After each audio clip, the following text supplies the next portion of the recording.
Well, hello, everybody. I'm so glad that you're joining us for this writing webinar, whether you're watching live or the replay. I love teaching you how to do family history. If you're new here, my name is Devon Noel Lee, and I have written over 120 ancestral rough drafts in a year, and I did that before I started YouTubing. And then I was able to publish 2 of the books and turn them into books on the back shelf. I've also written one memoir to completion, another one is in draft form, and I've written over 60 scrapbooks with storytelling. I've also done some family history photo journaling, so let's just say I have a lot of experience with writing family histories, and I am a busy woman. So today I'm going to share with you some tips and tricks on how to write in bite-sized time chunks. So capturing your family history in under 30 minutes. So if you are new to this broadcast, let me know if you're live in the chat, just go ahead and tell me in the chat so we can all welcome you. And if it's your first time and you're watching the replay, then be sure to let me know that as well. So I'm super excited to have everybody here. One other little bit of details that I wanted to do before we get into the meat of the topic is that there is a link in the description box for a free writing guide. Now, if you have that guide already, because you're a loyal family history fanatics fan from the other channel, or you've seen me at conferences or whatever, that's great. If you are not getting reminders of the video releases for Thursday as well as the webinar releases, then go ahead and get that free guide again because it puts you on the mailing list. Now, if you are not on the mailing list and you're new to the channel, I want you to get that free writing guide of 5 simple steps for getting started with writing your family history quickly. So be sure to go ahead and take that action now. And I think that's basically all we've got on the announcements section. I do want to greet people. Hello, Brad. You're from Canada. It's smoked Virginia. I don't know what that means. You're going to have to tell me. Andrea, I'm glad that you're here and excited as well. And Debbie is here. June said she liked the countdown at the beginning. Thanks for that kind of feedback. I like to change things up on the channel. So as you're watching various videos on the Write Your Family History channel, whether it be a webinar or pre-recorded video, if there's something you like, let me know in those comment sections. Ask questions as well. Cynthia is here and Stacy is here. If there's anybody else here live that I'm missing, please let us know you're here so I can give you a shout out. Hello, Stacy from Ohio. Why Ask Why Budgery is from Kentucky. So we've got a good presence from, what is that, the Midwest? Kentucky, what do you consider Kentucky? We've got a Canada, Virginia, we've got Oregon. So people from all over. I think some of our international folks might be sleeping at this time, and I do apologize if that is your case, but thank you for watching the replay. Okay, so let's get started on, make that go away real quick. Let's get started talking about the reason we're all here for the day. One other final tip. If you have a question during the broadcast, could you put a Q in front of it so it triggers to me that you're asking a question?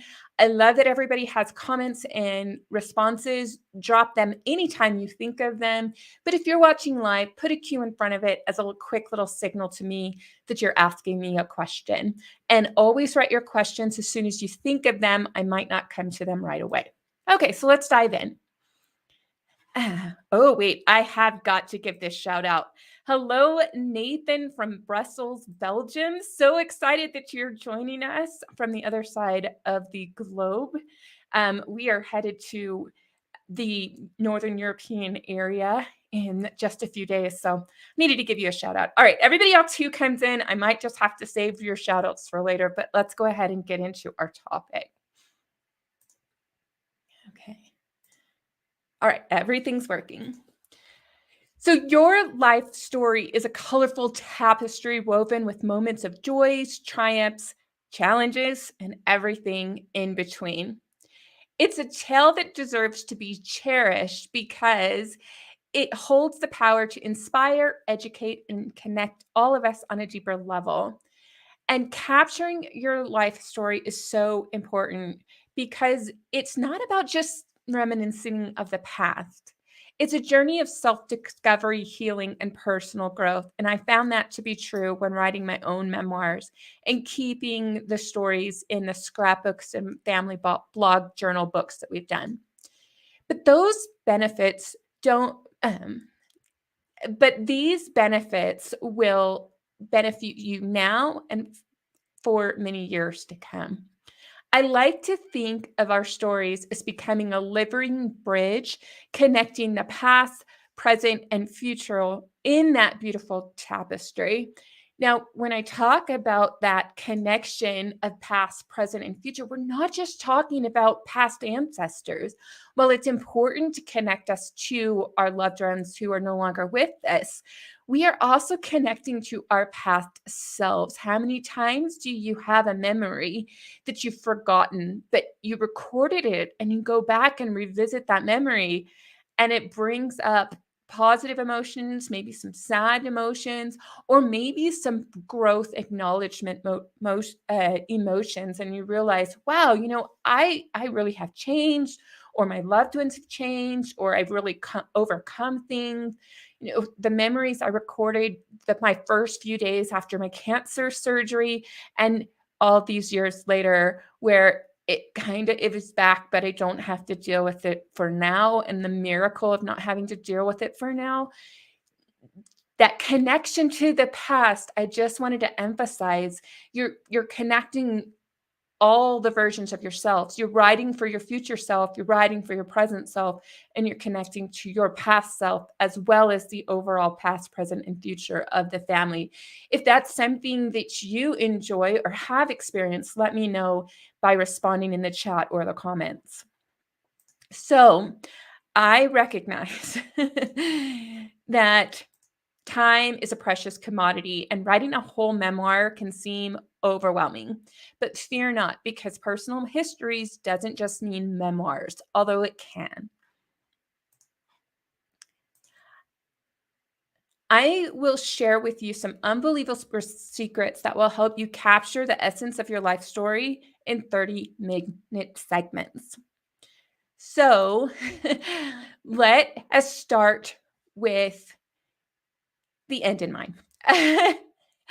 I was putting this together and I thought, I can start with tips on how to carve out time for you and then go through the writing process. But as I was even putting this together, I thought sometimes you have to begin with the end in mind. And so when you know what you might want to produce at the end, then all of the other decisions you make will flow to that end. So if you're okay with that, we're going to begin with the end in mind, and then we're going to circle back to the process and tools and stuff like that. All right.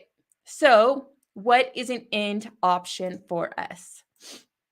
Well, of course, the recognizing your personal history is a gift you give yourself and future generations. One of the most common formats is writing a book.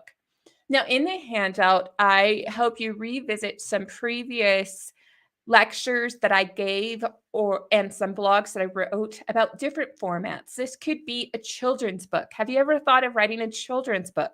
It's shorter, it's briefer, it still has a lot of details, but it's one little snippet story and has a lot of pictures for a picture books for children, or it has little chapters for your early readers that are chapter books.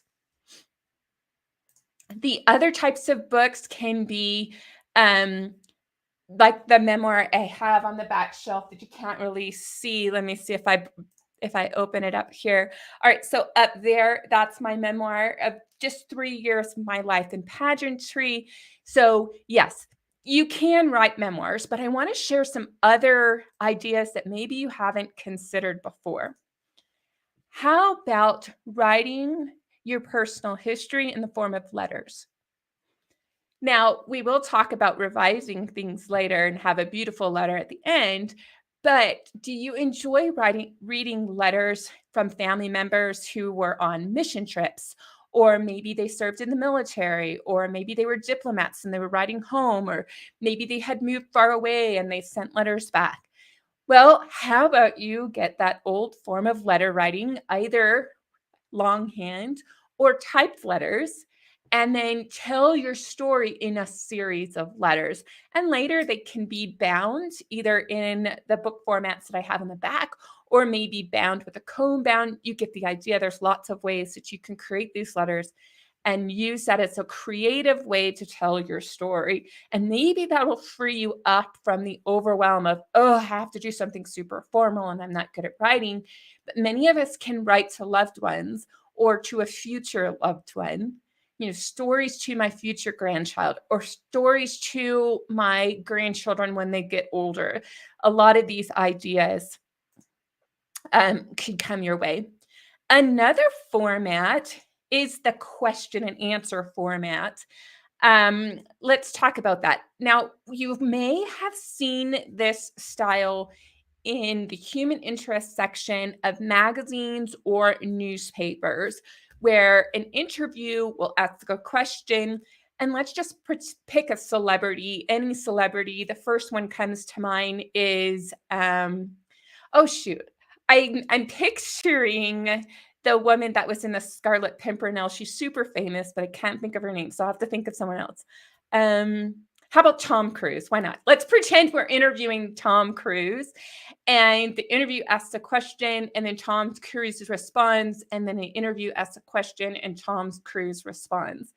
So you can take that style that you've seen before, and you essentially you're formatting the question, but then you're also giving your answer as if you were talking to an interviewer.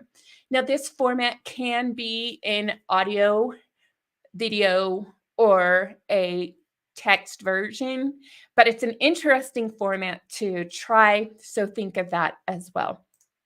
Another format is a news article. Now, I do come from a journalism background, and I invite you to immerse yourself in the world of journalism by trying to write in a captivating news article style. So imagine that you're an impartial observer presenting events of your life with the journalistic flair. You can have catchy headlines that capture significant moments or turning points, and then be concise in your details, but incorporate quotes and statistics and other descriptions to engage your readers. You want to be neutral and focus on facts, but also adding the personal experience and depth to the story. Now, when it comes to news articles, there are a lot of different styles. You've got the op-ed section. So maybe you're going to write a whole bunch of stories about my opinion of whether I should have gone to Texas A&M University or not, my opinion about homeschooling when I first began, and then a follow-up op-ed about what I think about homeschooling after 20 some odd years, right? You could do opinions. You can do just the news bulletins, which typically are on the front page. And then you can also write in the inverted pyramid style, where you put things like, this is the most exciting thing to happen, and this is the next exciting. And then when you get to the end, it's, I was born. I wasn't really born in an exciting way. Maybe some of you were, but in that inverted pyramid style, it's just a different way to think about writing. And so maybe look at a couple of newspapers, see the different styles of articles available, and then tell your family history in a series of news articles. And then if you really want to get creative, you can put them all in a news style print, just to be a little creative if you wish. Okay, so the next thing you can try are photo stories. So a picture is often worth 1,000 words, and when combined with storytelling, it becomes a powerful medium to convey emotions and experiences. Now, this format is where you'll select a collection of photos that hold significance in your life. They can be about person, places, things, objects, and so forth. The images can be at various stages of your life. They might be capturing joy or challenges or personal growth or birth or death or, places. Arrange them visually in an appealing sequence and then add the text. So we don't want to just have a photo story. We want photos with text and encapsulate all of the essence of the moment. Let's see. What would I want to say about this? All right, so now photo stories, be careful because photo stories can be in a number of different formats. So I do like scrapbooking, but not everybody likes that creativity format. I have seen people that have done photo plus text slideshows. They'll just get PowerPoint or its derivatives, depending on the platform you use, and they'll have a picture and then a text, and they can actually create it into a moving slideshow that plays automatically. So that's another format. You can also do a more dramatic movie style of photo story. But I've also seen photo stories where this is kind of how I do my journaling with the family. We have at least one or two photos, and then we write our memories about that day, and then we capture 365 days. Okay, not really. We capture a year's worth of memories with the photo and a text, and a photo and a text, and a photo and a text. So photo stories, use your imagination in that format and then let that guide you with the rest of the decisions that we made. Okay. Let me go to the next one that I have. I hope you're liking these ideas. If you are, tell me which ones you like and why. And the next one is like a video diary. Some people may call it a vlog, but basically when you do a well-done video diary can use someone talking, and then you insert some B-roll or some images to the video diary.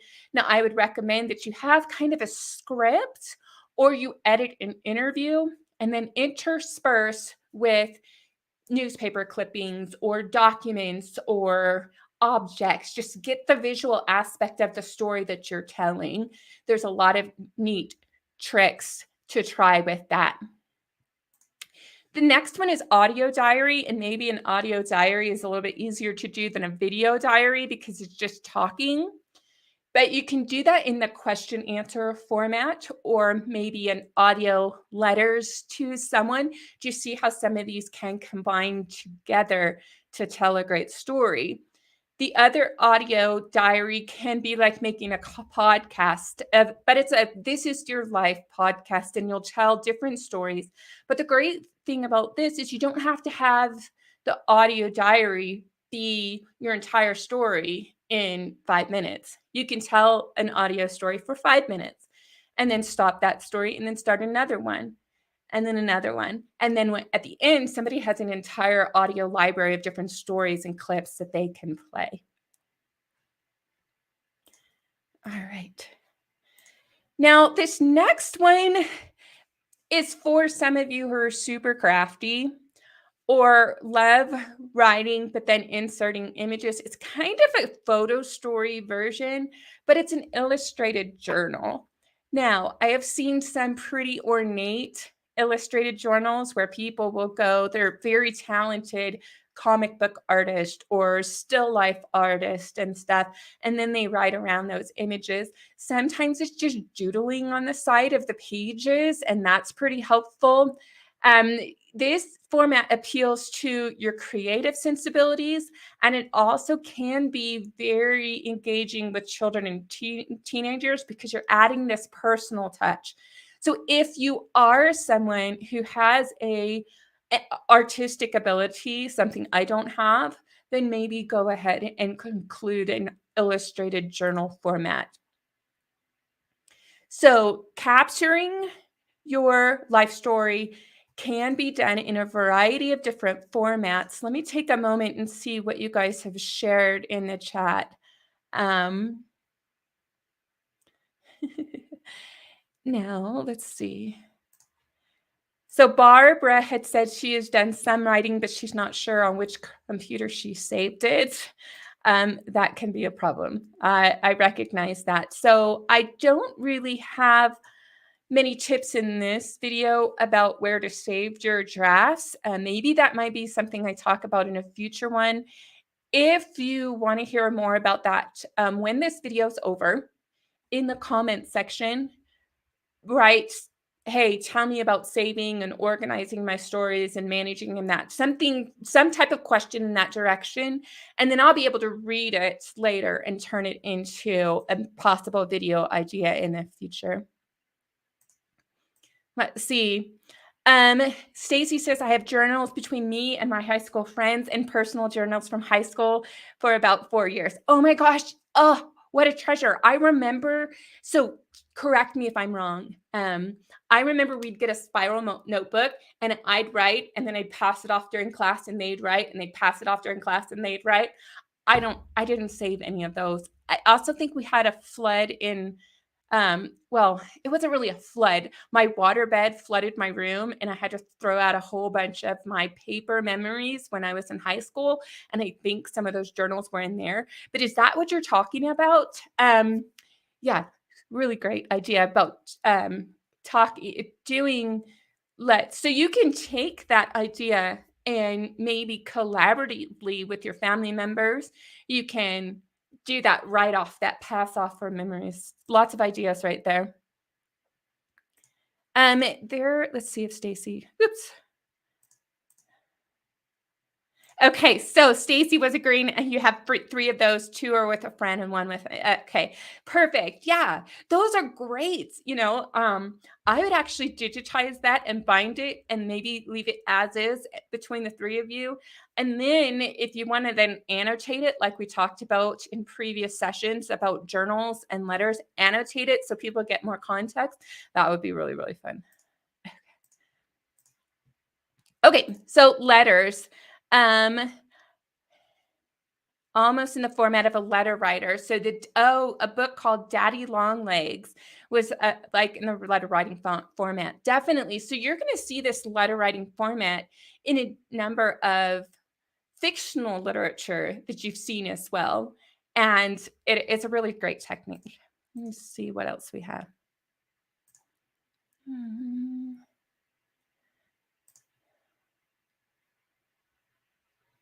Oh, so if we all want to look for images of America, it has a photo series that was published is to give us some inspiration. Thanks for that tip, Stacy.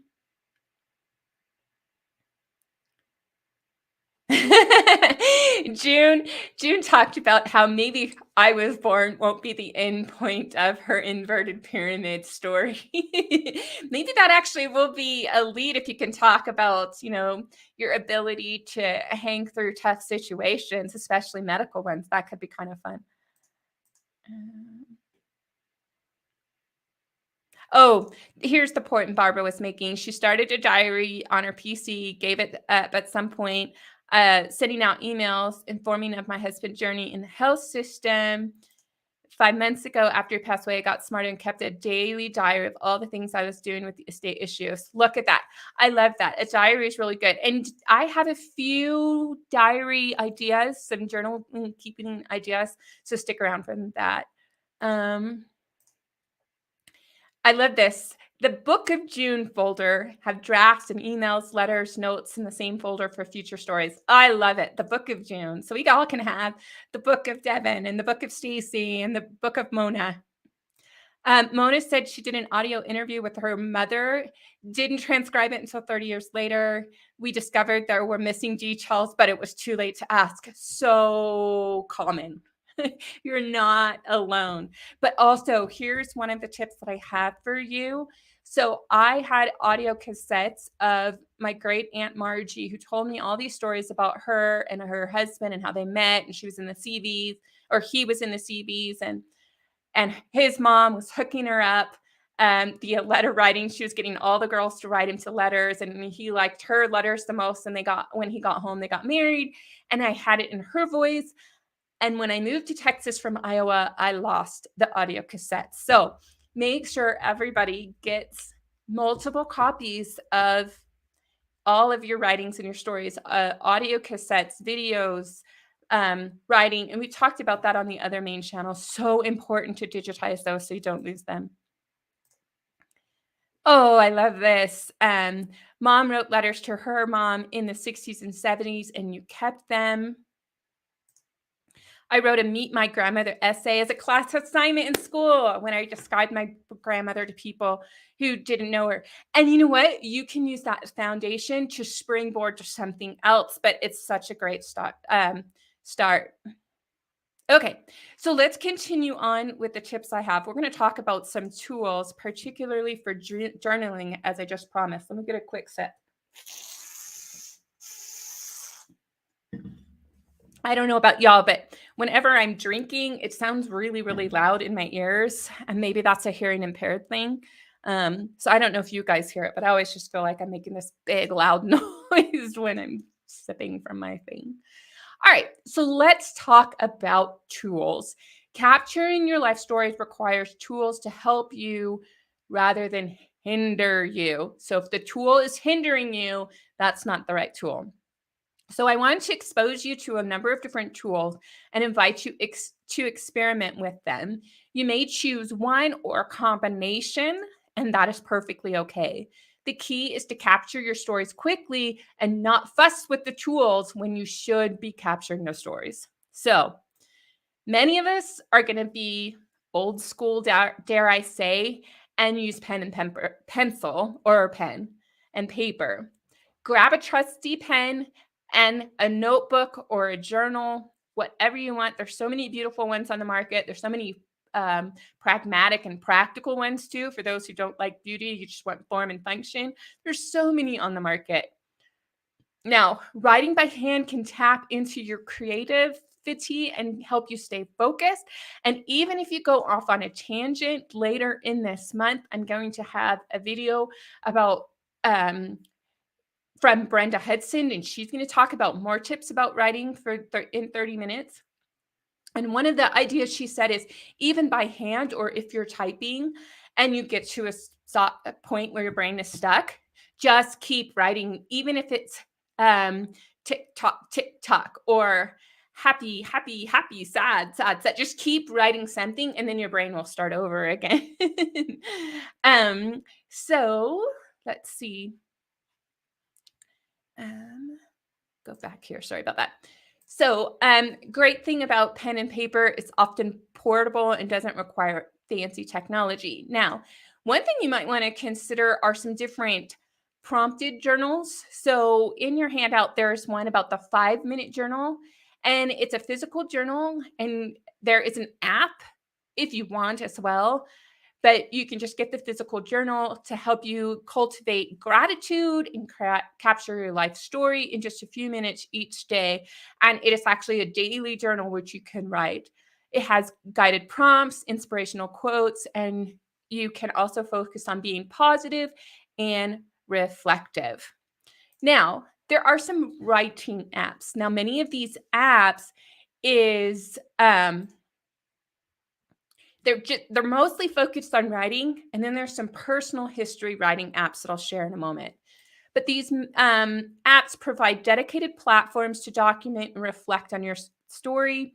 You can explore a lot of different features and find the ones that works with you. Now, Day One was featured at Roots Tech a few years ago, and at the time, it was only available and seems to still only be available for Apple and Mac users. I'm a PC and Android user, so I can't give you a review on it, but I know many people do like it. Now, it offers intuitive interfaces that allows you to capture a life story through written entries, and you can add photo and location detail. It provides a feature where it will automatically add some metadata, but you can also add some as well. And then you can actually manage multiple different journals, which is kind of nice because let's say you're going to do childhood memories and just keep a running series of those, but then you're going to do a daily journal to capture the present. It's nice to be able to have those multiple journals. Now, if you are doing the letter writing and you're going to write to different people, you can do that. So this whole concept of multiple journals is really kind of neat and interesting. Now, this is the one that I have used. It's called Journey, and it's a cross-platform journaling app that works for Android, Apple, and Windows. It works on tablet, phone, and desktop, and it can all sync. You just have to remember to turn on the syncing. It seems seamless, and it's really an appealing, beautiful little interface, and it can has the ability to attach photos and audio recordings, and it syncs across all of your devices. It does have a lot of that tagging stuff that the previous one has. Now, here are a couple that I'm going to recommend that come highly recommended from others in the memory writing space, and I can't tell you if you are good or not, so I'll just tell you a little bit about them. Penzu is an online journaling platform that allows you to write and store your life story, and they focus on security.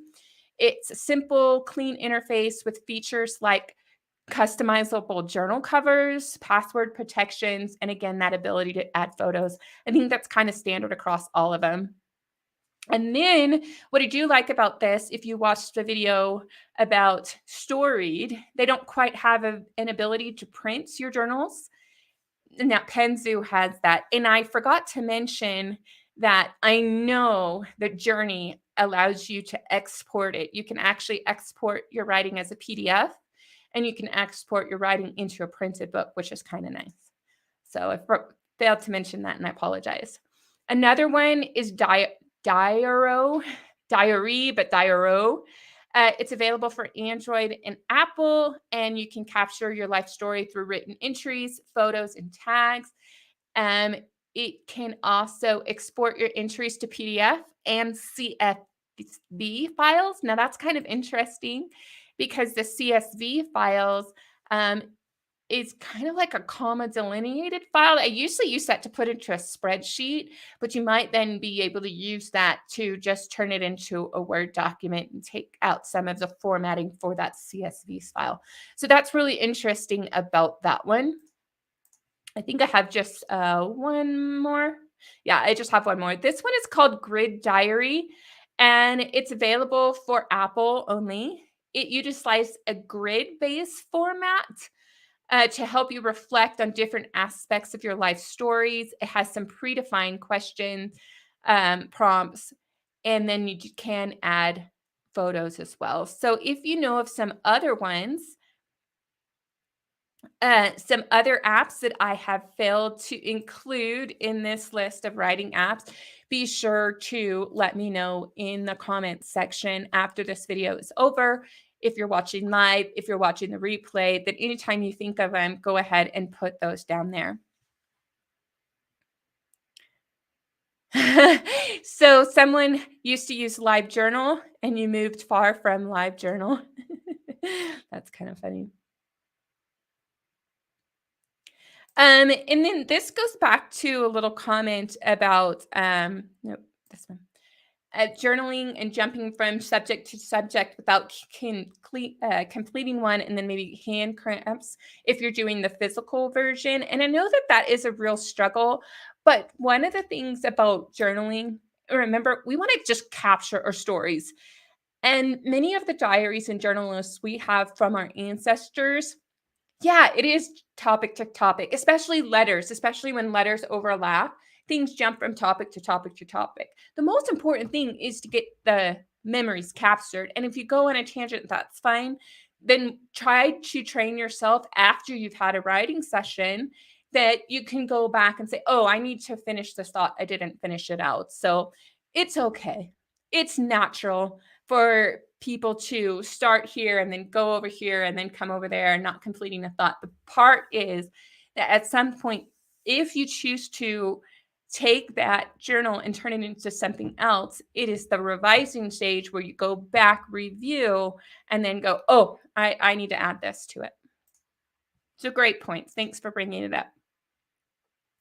All right, so the next formats are writing prompts. So this is a writing prompt program. So it's a little bit different, just prompts in general, but these focus on capturing the life story and personal history. They're really focused on that.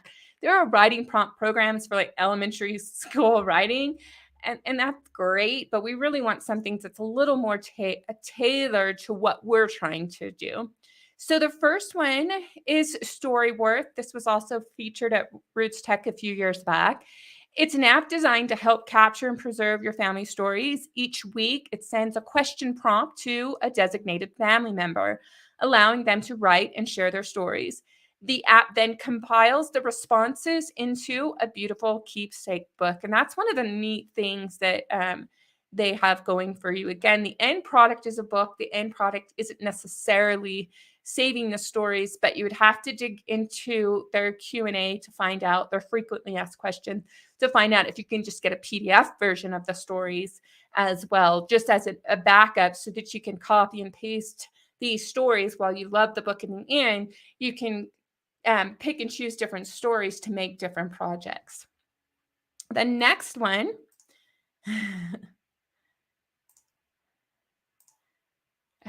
is Reflectly. Now, this is a journal and self-reflection app that uses AI to provide personalized prompts based on the mood and goals that you have. So even though it's not focused on life story writing, it can help you have a more meaningful writing prompt experience. So it does fall into the writing prompt category because the prompts it gives you is based on what you just wrote. It's like, all right, how would you expand that? Or maybe you need to now tangent over to this story. So it's kind of an interesting twist. So that's why I put this in this family history prompt category. And then if you did see the video that I released earlier, Story Assist, it is an AI-powered tool to help family history enthusiasts capture rich details from the past. I'm using its terminology.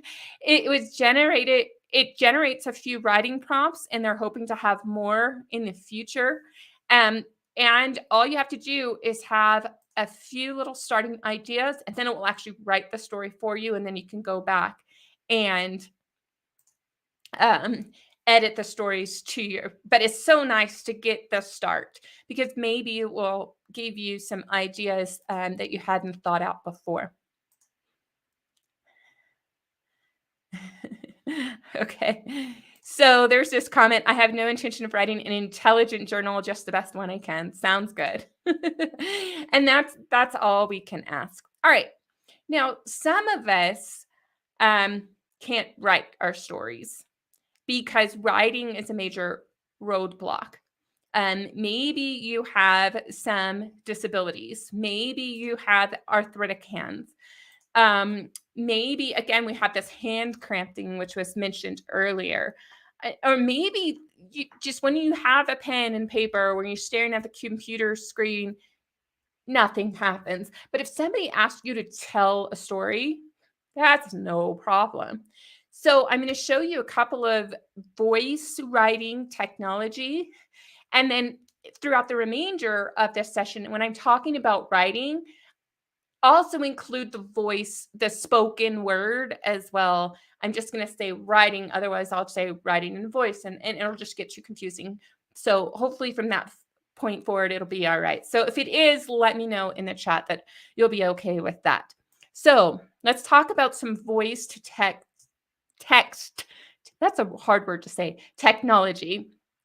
And it's a convenient and efficient way to capture your life story by speaking rather than typing. Now, the one that I'm familiar with, that I've heard a lot about, is Dragon Dictation. It's now, I believe, called Dragon Anywhere.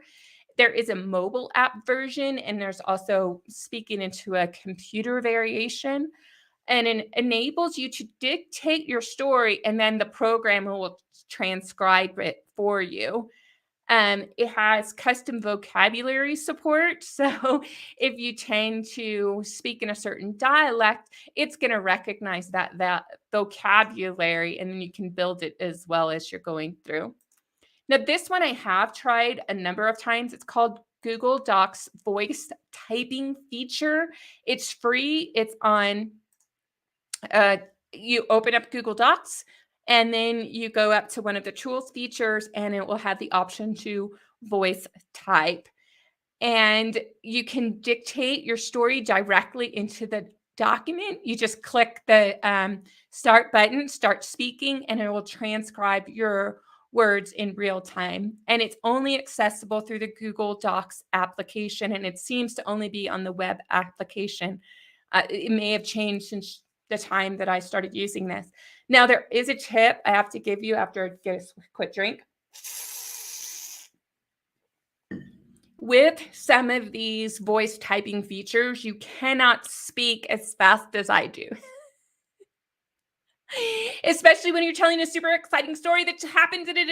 No, it doesn't work out very well. So what you need to realize is that you'll need to speak more slowly, and then it'll require a little bit of training for Google to get used to you speaking, as well as you getting used to how fast Google voice to text works. Okay. Oh, yay. Voice typing is available on your Android phone. That's great. My husband just tried to send me a message. I do apologize. This is a great question, Alan. Stay tuned. I have some tips for a little bit later. Let me grab my kids real quick. Sorry about that. Hannah, come grab the phone. Grab the phone. You know, during COVID, we all learned about family and pets and how they can interrupt, and I do apologize for that. All right, so other voice typing. Now, again, I don't use Apple, but I was told that there is that Apple dictation feature that's built in to your iOS devices, and it allows you to dictate using the device's mobile, a microphone, and then the text transcription is on screen. It's supposed to look like this little icon that you see there. If you find that, it should work. Let me know if you have any experience with Apple so that I can know for future presentations what you guys think about that. Now, for those of you who use Microsoft Word, did you know that there is a Microsoft Dictate add-in that you can add into Microsoft Office applications like Word, PowerPoint, and Outlook, however you want to get your text? It will turn on the voice to text feature, and you can speak your story directly into your Microsoft Office documents. So that's pretty slick. I like that. All right. Quick. So we're going to go back here for a moment. Dragon Anywhere is a smartphone version. Oh, that's the difference. Dragon Naturally Speaking is the computer version. It does need to be trained and edited. That is true. Okay, so the reason why I speak to that one is that when we were in Iowa and I was trying to do ASL sign for some of the members in our congregation, whenever myself and another person were not able to attend, then members in the congregation would pull out Dragon Naturally Speaking from the computer, because we didn't have it on it was like 8 years ago.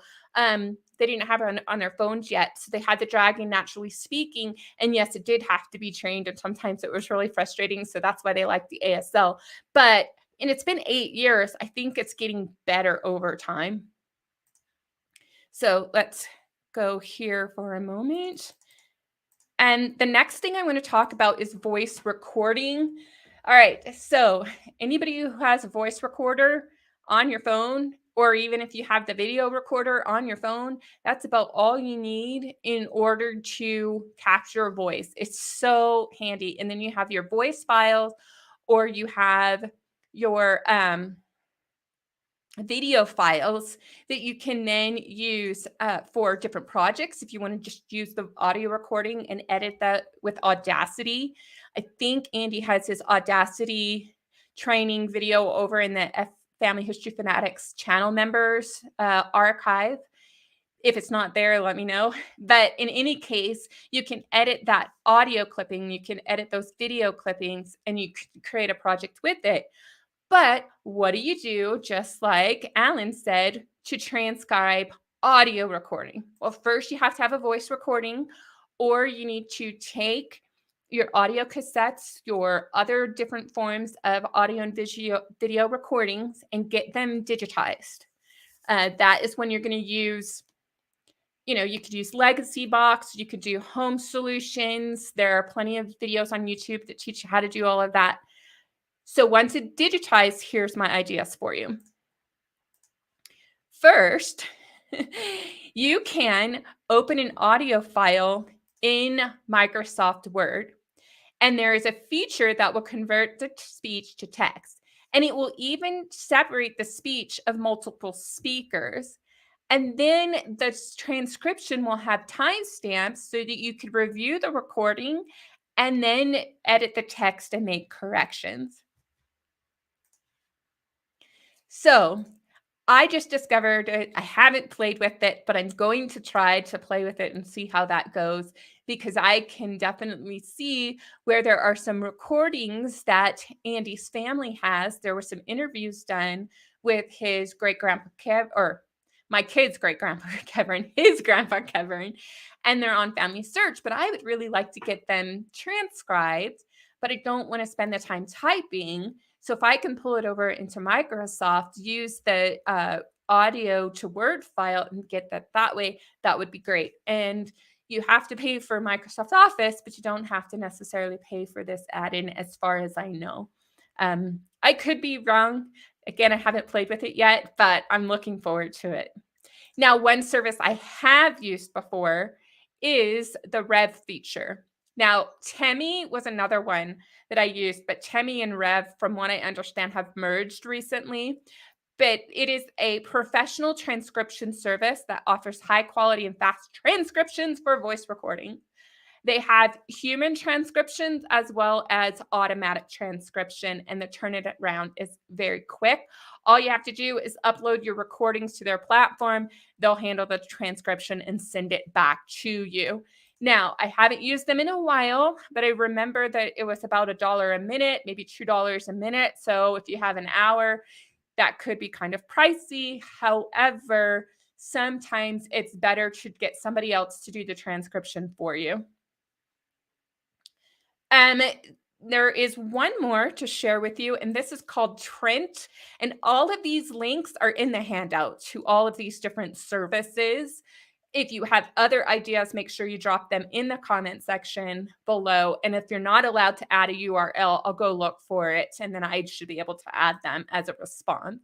But Trent, AI, it's an AI-powered transcription and editing platform that takes automatic speak recognition with an interactive editor. So while you're speaking, it will also try to edit things to make it better. It does have a fairly user-friendly interface. It does work with audio and video file formats. Give it a try. It'll be kind of interesting to play around with. All right. So that is all I wanted to share about different tools. If I've missed anything that you have questions about, let me know. Okay, so I have some questions I'm going to save for later. Okay, so here's a tip. You might want to have some noise canceling headphones with a microphone and try to use that on your phone with Google Docs, and you can have a better pace. Yeah, that could be helpful. I know that we've got a Yeti microphone. It's a higher end grade. Use whatever you can. I know that I've just used, when I talked about the Google Voice to Speech, I've just used the built onboard microphone. Is that what you call it? Like on my laptop. And I've been able to voice type to Google. I just have to pace myself. I just speak too fast. How do you get a voice from the message? Okay, so how do you capture the voice from the message on a landline phone? Okay, so I believe that landline phones play out, right? So they have a speaker where you play out the sound. If you can play out the sound, there are a number of YouTube videos that teach you how to record from a cassette player or any type of device and then make an audio recording. You need an extra microphone to do that. And I know there's a lot of YouTube videos that teach you how to do that, because that's what we had to do before we realized that there is this aux cord that we could buy, plus an adapter that took our cassette player, and then we plugged it in to a device that would then port it into our computer. There's also, I can't pull it in because I think it's all, well, yeah, I can. Now there's this device right here. This is a sound capture adapter thing. It's a Euphoria UM2, and Andy will connect this to a cassette player. I know you said landline, but just think with me for a moment. There's like a headphone jack on the cassette player, and then he had a cord adapter that connected into that connects into the computer, and then he's able to capture cassette recording. So you'll want to look at your landline phone and see if it can go there. Now, if it is a digital message on a digital file, that's kind of different, and I don't have any strategies for that. But if you have the ability to play the sound out, there's a lot of different hacks to capture that sound and get it into your computer, and I hope that helps answer your question. Okay.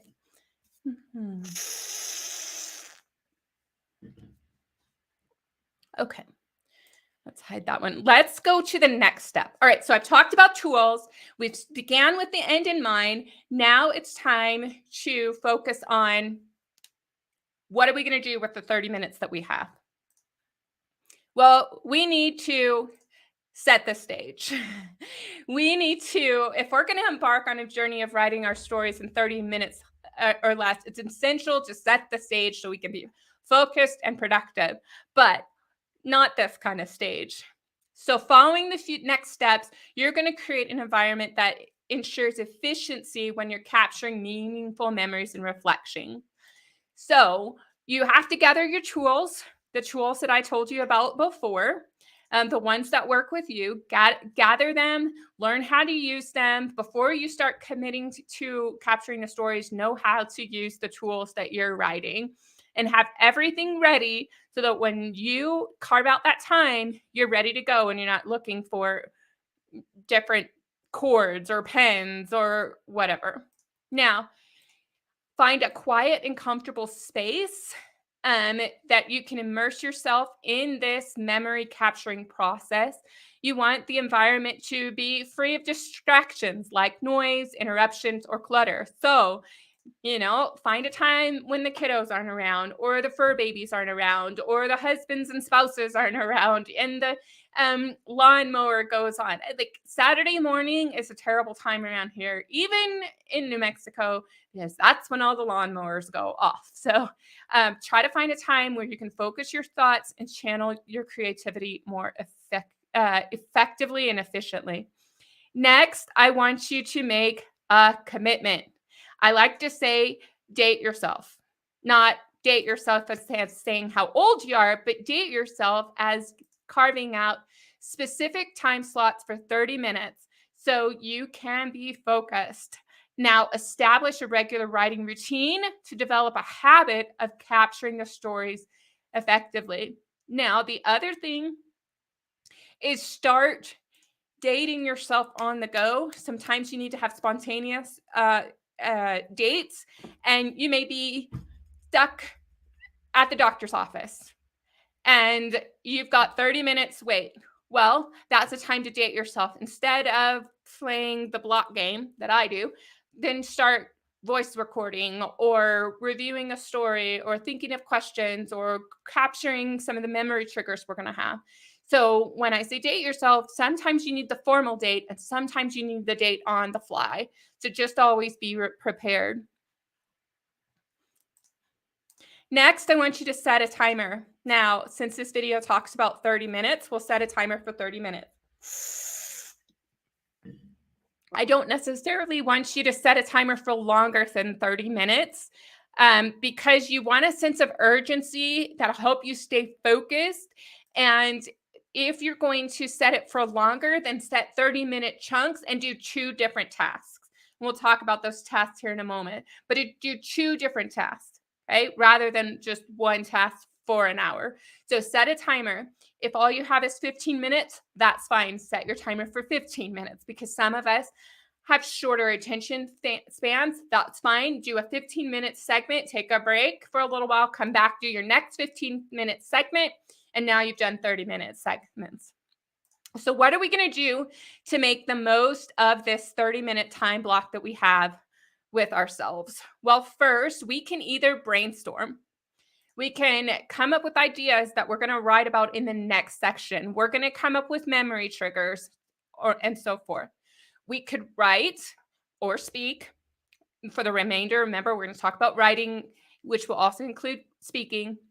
The other thing you could do in that time period is revise or revisit. So earlier someone had mentioned I go off on tangents. Okay, we're going to go back to something we wrote and we're going to revise, revisit, and then make sure that we finish that thought that we were going to have or share. Now, we've already covered the final formats of sharing. So let's go through brainstorming, writing, and revision.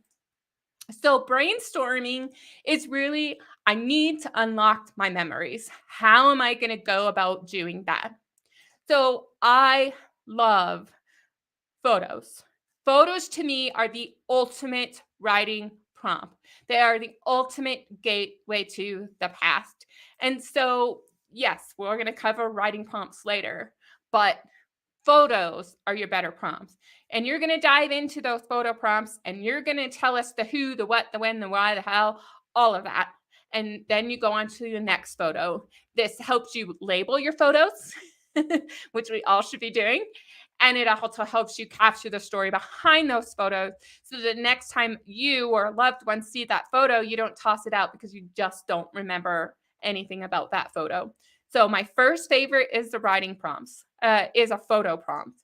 My next favorite is what I like to call a 5 fresh memory timeline. Okay, so you're going to make a line with 5 significant events or moments from each decade of your life or each time period in your life. It's an opportunity to focus on milestone challenges and achievements. What are you going to do? Well, what you're going to do is you're going to draw the little line here. Let me go back here. I'm going to turn on my pointer. Okay, so you're going to draw a line because it's a timeline. And then you're going to do 5 vertical lines across that horizontal line. And then you're going to take 30 seconds to a minute. Sometimes I like 30 seconds more than a minute. Okay, so you're going to do 5 hash lines, and in 30 seconds to a minute, you're going to write down the 5 events in your life that immediately come to your mind. Okay, something recent. Well, something recent right now is my family and I planning to go to Europe. And depending on when you're watching this, we might have already gone to Europe. So that's the most recent. Now, the earliest one could be when you were born or something towards that time of your life. Maybe it's your earliest childhood memory and you can think of what it was. And then in between are 3 other things that come to mind. So when I did this in 30 minutes before we went live, I said mean ET, even though that looks like a GT, mean ET, A&M, and marriage.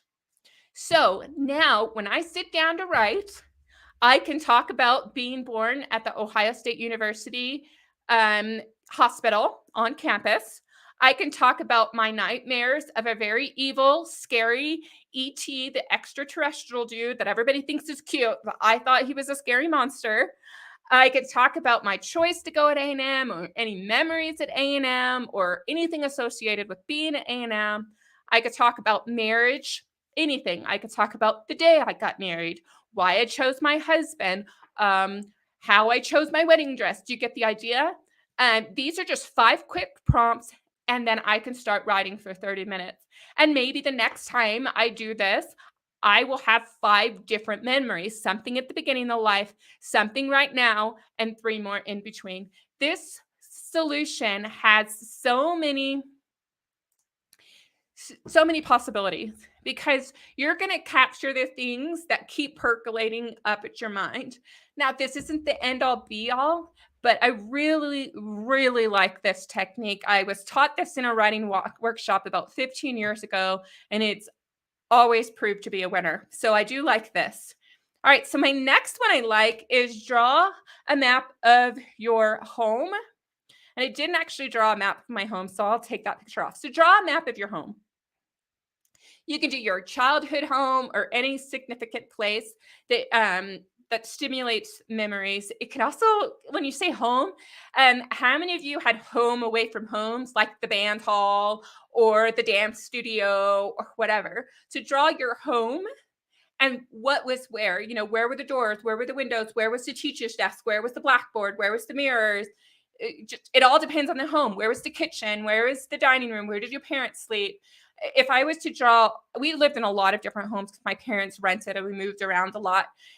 One of the homes I would actually draw that the garage was on one side, my parents' bedroom was on the other side, and then the back of the house, it was one story. The back of the house were where my brother I's room was, the living room where I had the nightmare, the scary ET. But in front of my parents' bedroom was this huge, massive tree. Don't ask me what kind it was. I was too young to remember. I just remember it was very, very big. And when Hurricane Alicia came through, had the tree fallen onto the house, it would have crushed my parents. But it fell into the driveway. And then we had this big old massive tree to deal with. So draw a picture of home. And as you do that, you start having these memories. Oh, I was here when I had that nightmare. I was here when my parents died. Oh, here I played hopscotch in the front foyer.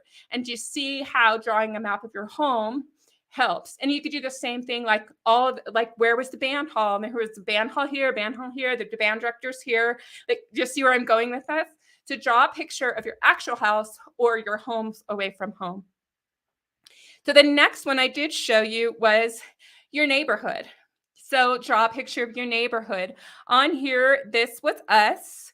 There was the lady who lived next door, and I can't remember her name, but she was old and she always kept an eye out for my brother and I and my best friend Kim. And then 2, maybe 3 houses down was Brandy's house, and then she lived at the end of the street, and the street goes this way and leads to the pool. Down here was the boy I had a crush on. I was boy crazy at a young age. The Averys, they lived down there. And then if you go to the end of this street and walk a very long way, you'll finally get to Smith Elementary. And so all these memories come back to life by drawing a picture where different people lived. My next technique is a mind map.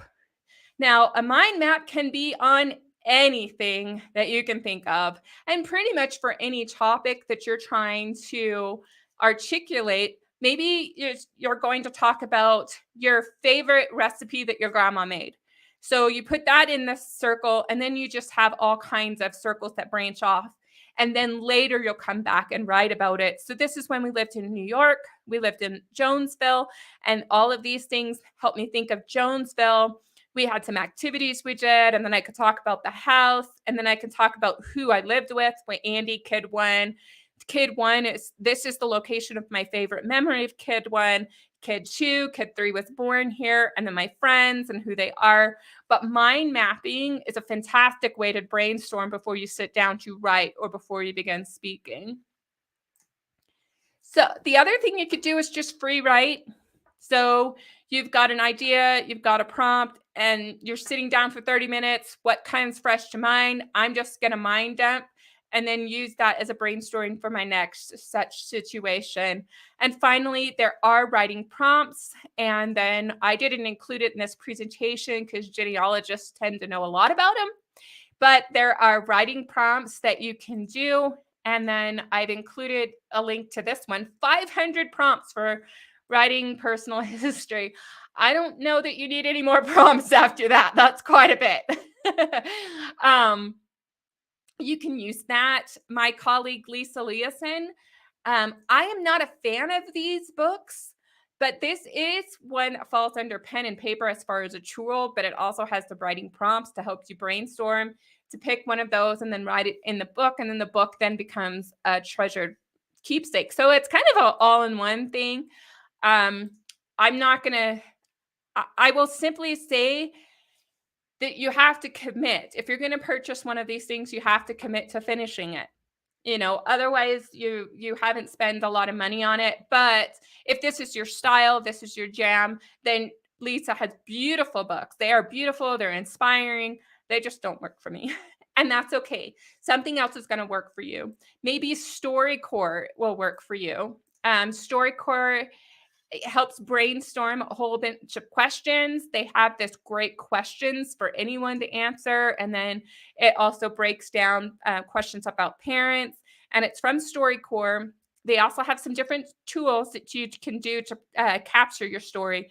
But I do like that they have that brainstorming list for you. They also have that app to record the story, to keep that in mind. All right. So you've brainstormed. You've brainstormed everything that you can. You now are sitting, and that could be a 30-minute job all by itself, just the brainstorming aspect, picking your prompt. Which ones do you want to write out? Highlighting the pages in Lisa's book. You get the idea. Brainstorm. So now you're going to write. And the first thing you're going to do is you're just going to pick one memory. Don't try to do 10. Remember, I had that outline that had mean, ET, A&M, marriage. And then when I talked about marriage, whereas all these different things, I'm just going to pick one memory to then dive deeper into, because if I get on too many tangents, I'm never going to finish. The next thing you want to do is you want to really flesh out that story. You want to talk about the who, the what, the when, the why, the how.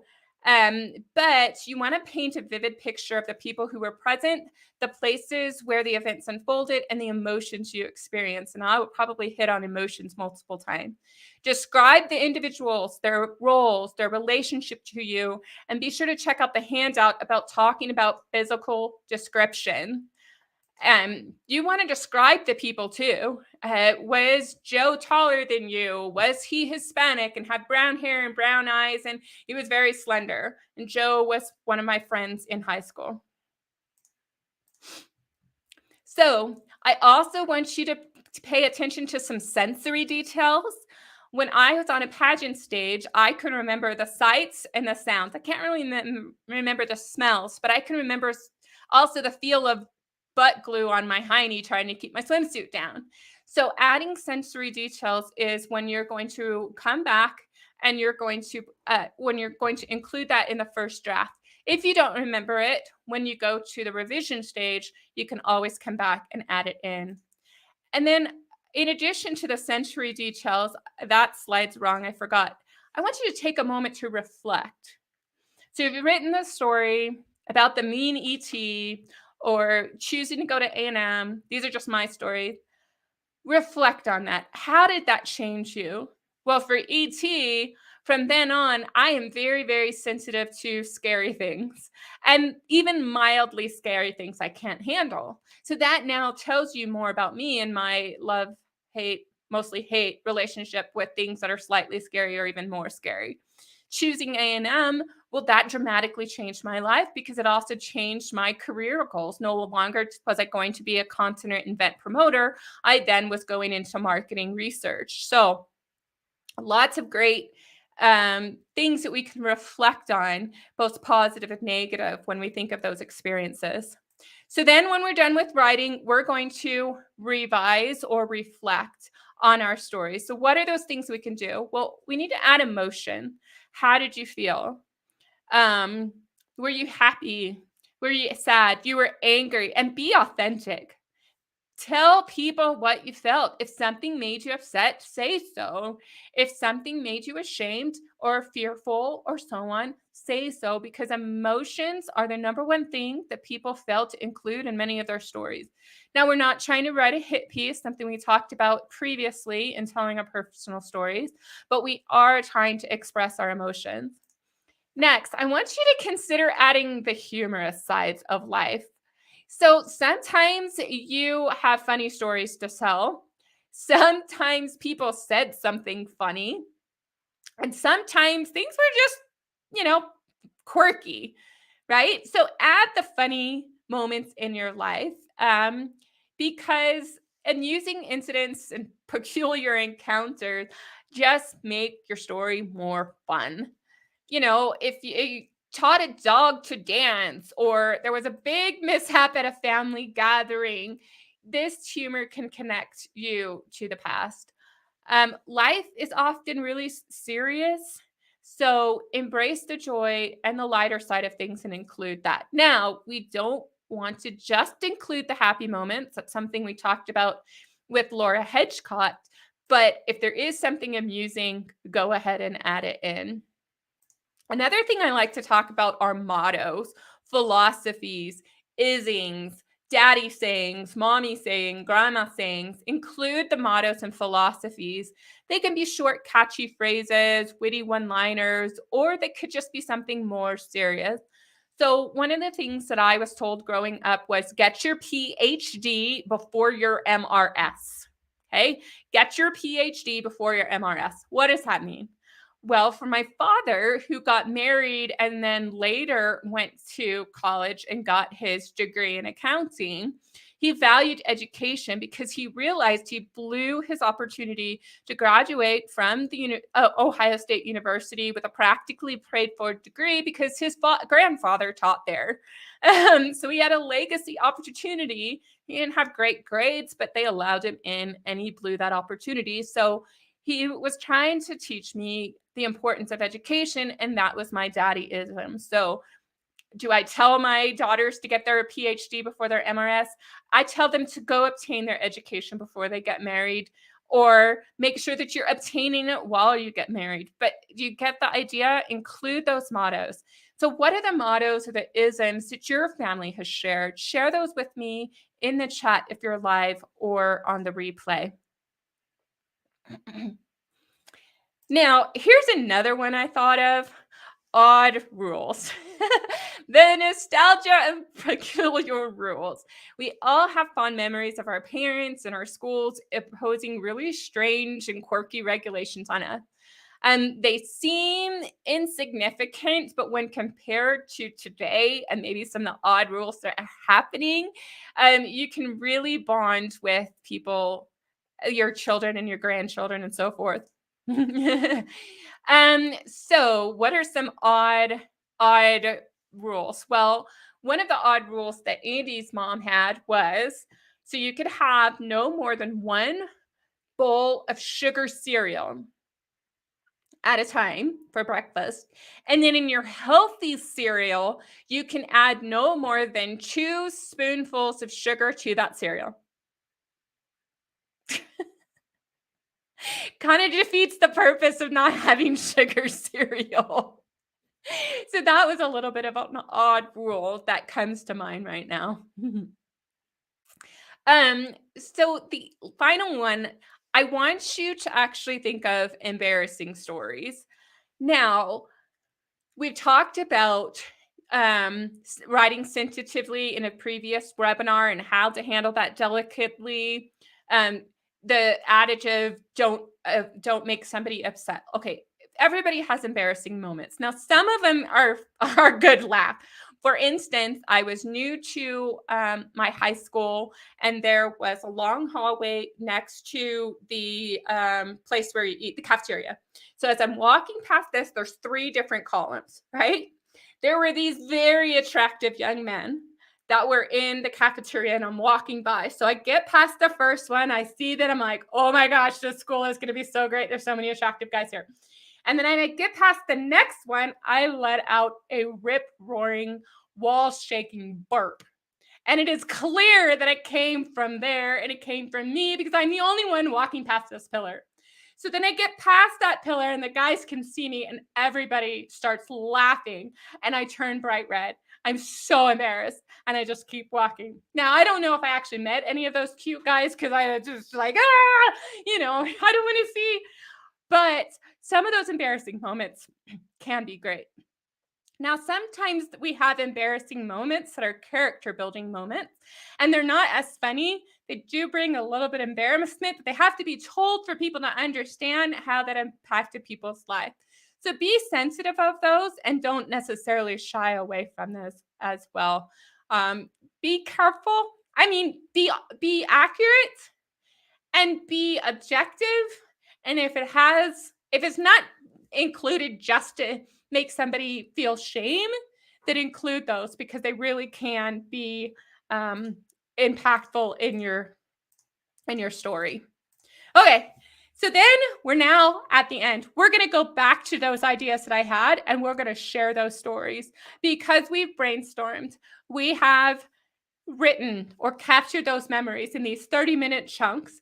And then we've gone back and revised and revisited the stories so that we can compile them, make them richer, make them deeper, making them more meaningful. And now we can put them in the final product and share them with our family members. That is the way that you can share your stories in 30 minutes or less. Now, 30 minutes total? No. 30-minute chunks? Yes. So I hope that you feel inspired. We only have a few more minutes for questions. If you have questions, now's the time to drop them. So let me go back to the beginning of the questions that I've saved, and I'm going to take them as they came in. Any advice on finding the right balance between wanting to include all the details versus telling a good narrative? 2 versions, maybe. Yeah, 2 versions, maybe. So when you choose the end in mind, remember we talked with starting with the end in mind. When you first capture your stories, capture everything, every detail that you can think of. When you're revising, revise with all details. But when you get ready to put it into a format and you know who's going to be the intended recipient of it, that's when you decide, have I shared too much or just enough? When you're sharing for younger audiences, you need to give a story, but you need to not overwhelm them with details. However, there are children's books, there are quite lengthy, and the kids eat it up. But you're probably not going to have the more difficult to handle topics for younger audience. For an older audience, again, are you putting it in an audio file? Well, 5 to 10 minutes is about all most people want to handle when they're listening to their own family stories. But you can also piece these together for longer stories if you want to. So let that be a guide. And then if you feel like you have a 30-minute story to tell in audio visual format, then you can do a part 1, part 2, part 3. So yes, 2 versions, absolutely. Because in the end, after you've captured the story, then you need to decide your audience and the format and let that decide what is too much and what is too few. All right. So this goes back to talking about the house. One of the houses my mom lived in, we found a window outside. We could not find it in the house. 2 others were able to find, but not that one. So that's interesting. Like, look at that cool detail. There's a story right there that I want to know more about. And then talking about the map of the high school, my dad went there the first year it opened. If you drew it, and if you did happen to have a father, or if you did happen to have a school yearbook or diagram of the building, you can talk about how things changed. For instance, my elementary school had a flat face, and then it had a round building, and then it had a donut hole in the middle. And so in the middle, there was a place where we could all eat lunch, and then everything was on the perimeter. So you just, if you wanted to get here, you had to go this way or this way, right? But when I went back 10 years later, they flattened everything, and I think they took the middle out just to reconfigure the building. So it'd be nice to do kind of a comparison, especially if you had your dad went there and then you went there. Okay, this is a great light bulb moment. All the emails from years since computer entered my life will be a wealth of information. Absolutely. If you have emails where you're sharing stories with family members, grab that and just put it into one file, right? A text document, and then start rearranging things so you can tell better stories. Okay, talking about isms. I remember my father saying to us when we were getting married, in the best of marriages, there are children. He was right. Go forth and multiply for sure. Another ism, you will go to college, because education was important in our family. Yeah. You didn't have a cute saying like get your PhD before your MRS. They just had it straight. You will go to college. Um, right now my kids know don't go to TU. That's the only one I have. But, some other funny isms that I have, or gosh, that's bigger than Dallas. Because I grew up in Houston, and at the time, Dallas was bigger than Houston, and I don't know where I picked it up, but anytime you compared something big, it was bigger than Dallas. Another one is I love the snot out of them. Okay, really don't want to love the snot out of anybody, but it just means I really just love you so much. I love the snot out of you. So there are some isms right there.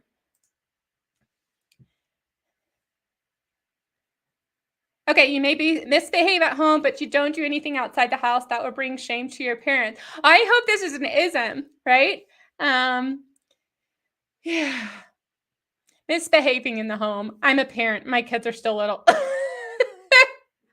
But yeah, I really want them to remember to bring honor to the family. So I don't see any more comments or questions. But thank you guys all so much. I hope that I've given you enough encouragement to start capturing your memories, capturing your stories, and using those 30-minute chunks to either brainstorm, write, revise, or share. And if you do, your family will thank you for it. So have a blessed day. Make sure you get the handout that's linked in the description box. If you're not on the reminders, make sure you go get that free writing guide, and that will put you on the writing reminder email.